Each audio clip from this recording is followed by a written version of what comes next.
Good day, welcome to my YouTube channel. My name is Obadiah, and welcome to this time of the day. Firstly, I want to say thank you to everyone who took out time to listen and watch our last video on YouTube, and the comments were very interesting, and we'll work on some other questions that were thrown at the previous lesson. So today we'll be treating a very interesting topic, and it's called relationship misconception. Why I titled it misconception is people go into relationship with a lot of mindset that is false, that is disordered, and most people don't really know what they are going in for. So in a few minutes I'll be explaining what a relationship is, and I will be talking extensively on what you should expect or what would be the outcome of a relationship. And right here in front of me, I have two glass cups and a bottle of water. Some people might be wondering, what am I going to do with it? Well, I'm not going to perform any magic. I'm not going to do any voodoo stuff. I'll be using these items to make my illustrations very clear, so you can go home with a lesson from this. Um, I'll be explaining some things briefly, and I'll be asking you some questions. Maybe you could actually sit back and understand this. Then I'll ask you, why is relationship necessary? It's up to us to get the meaning of that. You know better. Why is it necessary, and what are some of the unrealistic expectations people harbor in their minds? What are some of the unrealistic expectations people harbor in their minds? Well, a lot of people have so many mindsets about relationship, and it makes a lot of people ask different questions. And when the concept is not okay, when you don't have a right mindset about what a relationship is, you could go into it not getting the right results, and which could cause different heartbreaks or problems, as the case may be. Well, I'll start by explaining from Proverbs chapter 24, verse 3 and 4, that says, "Through wisdom a house is built, and by understanding its rooms are filled with pleasant treasures." Well, that's the verse I'll be hammering on all through, but I want to make this illustration here. This bottle of water here, I want you to look at the content, which is water, and the container here. And these two glass cups is an illustration, or the glass cups are illustrations of relationships. Well, relationship should be. Knowing this is, a relationship cannot work by itself. It takes people to make relationship work. It's like these two glass cups. Unless you put water into it, it's as empty as anything. You can define what empty is. But until you pour water into it, it gives it a definition. Okay, let me start by doing this. Pour my water to this glass cup. Maybe I'll put it halfway, then I'll fill up this one. Now we are there. So bringing this home, I want everyone to understand that it is the water that defines or that gives definition to the glass cup. The glass cup was just an empty glass cup, but until water was poured into it, it now gave it a definition of a glass cup. What I'm saying is that you have the ability to define your relationship, to define what your relationship should be and shouldn't be. You have the power to make it look what people will see it. If I didn't pour water into this glass cup, a lot of people would just see it as an empty glass cup. Like, for instance, this is half empty or half full. It's what people will see, and it's about how people will define it. If I call three persons to define this, they will say it's half empty. Some will say it's half full. However you see it, it gave it a definition than the previous one we talked about. So bringing this home, I want people to understand that love is not a feeling. Love is not a feeling. Love is an action. Love is a command. You can't control feelings. Feelings are emotions. Most times we hear dictionary definition that what is love. Love is feeling, of deep passion, and the rest of it. But when it comes to relationship, we discover love is not a feeling. I'll be dropping some points. Maybe you take some notes and you ponder on this. Love is a choice to be with someone. When I tell people in relationship, you choose who you want to be with. You don't love out of pity. You don't love somebody because you've known the person for a while. You choose to be with somebody because you want to be with that person. You want to be a part of that person's life. You're actually contributing. Love in itself is, you are going into the dating market or the relationship with love full of yourself. You are going with the best of yourself to give, not to get. Love says we are in this to give the best of ourselves, to give, to make the other person better. We are giving everything about ourselves. We are making the other person better. We are trying to make, or we are not really trying to make, we make the other person's problem, or the person becomes a priority before even ourselves. So I'll be talking also. Love is measured primarily by how much you are willing to give, not even receive. That's another point. Number three is, how much are you willing to lose for the sake of the other person? Relationship is very tough, it's very tough, it's very tough. It takes a lot of hard work, and you must invest, you must give, and you must put everything into it to make it work. Note, please, you must be with somebody that has like mind as you are. The person must be on the same knowledge base as you are. In Amos 3:3, say, can two work together unless they agree? There must be some form of baseline knowledge about wanting to serve in a relationship, because these days people go into relationship for what to get. A lot of people of our generation have commodify, let me use the word commodify relationship.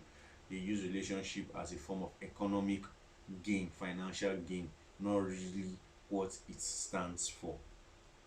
Our next point is that most people are afraid of going into a relationship because most people are interested in what they will gain rather than what they will give. They have commodified relationship to personal gains, to financial gains, to economical gains. That's why a lot of people are afraid of going into the dating market. They feel everybody is there for something. But the original intent of a relationship is going in there to give, not to receive. So mind you, like I said, be with somebody that has like mind as you are. Are we getting it? Our next point is, most times people fall in love with the fantasy of the idea of relationship and not really the person. I want us to understand, I'm going to hammer on this. You have to be with somebody who is interested in you, not the relationship itself. You have to be with somebody who is interested in you, not the relationship. A lot of people are in love with the idea of the relationship, but when it comes to the hard work, putting to work, putting effort, a lot of people are not ready to do that. They just love the idea, oh, I'm in a relationship, flaunting everything on social media, but they're not ready to put in that work. They're not willing to put in the best of themselves. That's why when it gets difficult at some point, they chicken out and they feel this relationship is not working, I need to be with another person, and the cycle continues. Are we getting it? Deciding to love someone is a command. We usually think love is an emotion. Love is not an emotion. Love is a choice. We choose to be with someone, not any other person, just one person. You just choose to be with that person. Okay. You cannot know a person right away. It could take years. It could take a lot of time, years, weeks, months. People change, and you see different parts of people you've not seen. So love takes time. People mature, people grow, people get to see some, as life is, as change is inevitable, so will our relationship be. We will not always be the way we were. We are growing, we are changing unconsciously. Change is happening to every one of us, so we must learn to accommodate change. Are we getting there? Maybe sometime I will explain change and its effect in relationship. That's a topic we share maybe in our next video, change and its effect on relationships. Most people, okay, let me put it this way. I read in a book, the author said, many of our frustrations come as a result of people not coming to the realization that they are dealing with a human being. You need to know you are dealing with a human being. A lot of people have unrealistic expectations. They have mindset, concepts, misconceptions about how what a relationship should be. And most of these misconceptions come as a result of reading erotic books, the society, some are from movies, and all these things have a way of playing in our head. We are running with a template of how a man should be or how a woman should be, and most times we are frustrated when these expectations are not met. An author, Dr. Miles Monroe, said something. He said, "Disappointment is defined as always expecting things and people to remain the same. Because people change, we might not actually come to the realization that people do change. People will change. So having the anticipation that people will change gives you a sum of shock absorbers to whatever will come." Are we getting it? As I continue, a relationship cannot guarantee all your emotional needs. Let me put it this way. A relationship cannot meet all your emotional needs. A lot of people are upset with people they are dating, people they are married to, because people expect their spouse to make them happy all the time. Most people have elevated a spouse to the throne of being God, and most people are demanding from their spouse and their partners what only God can give to them. So it causes a form of frustration, it causes a form of setback, annoyance, and rifts in relationship, because we are expecting, we have forgotten that we are dealing with a human. Remember I said something, I said frustrations and difficulties comes in relationship when we refuse to accept that we are dealing with a human being. So always put it at the back of your head that you are dealing with a human being. Always know that a relationship is not for perfect people. One of the signs of a good relationship is that it is not for perfect people. Relationships are not for perfect people. Are we getting there? So I'll summarize my points by saying you are just as good as your relationship. A relationship doesn't have autocorrect buttons.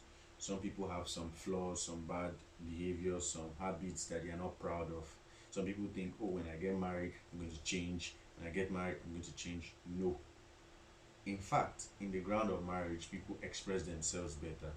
Who you are has a way of revealing yourself in the confines of marriage. So most people think, until I get married, I'm going to stop doing this, I'll stop doing this. No. The moment you get married, those things amplify itself. Those things get bigger. Those things get larger. So what do you do when these things are coming up? You prepare before then. You work on those things that you know you're not proud of. You try to do some checks and balances. Try to ask yourself this question: what are those things that I'm not proud of? I'm going to work on them now. Once I start working on them, it gives me a form of leverage to give the best of myself. So bringing back this same illustration, you are just as good as your relationship.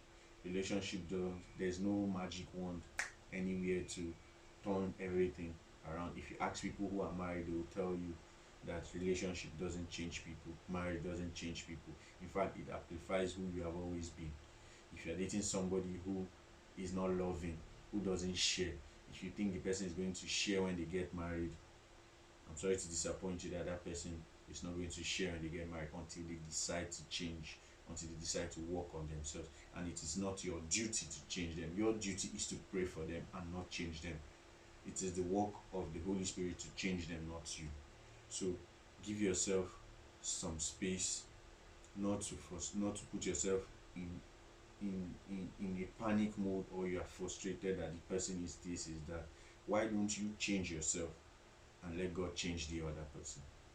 I don't know if we get all this. So with these few examples, these few points, I am sure we've been able to drive home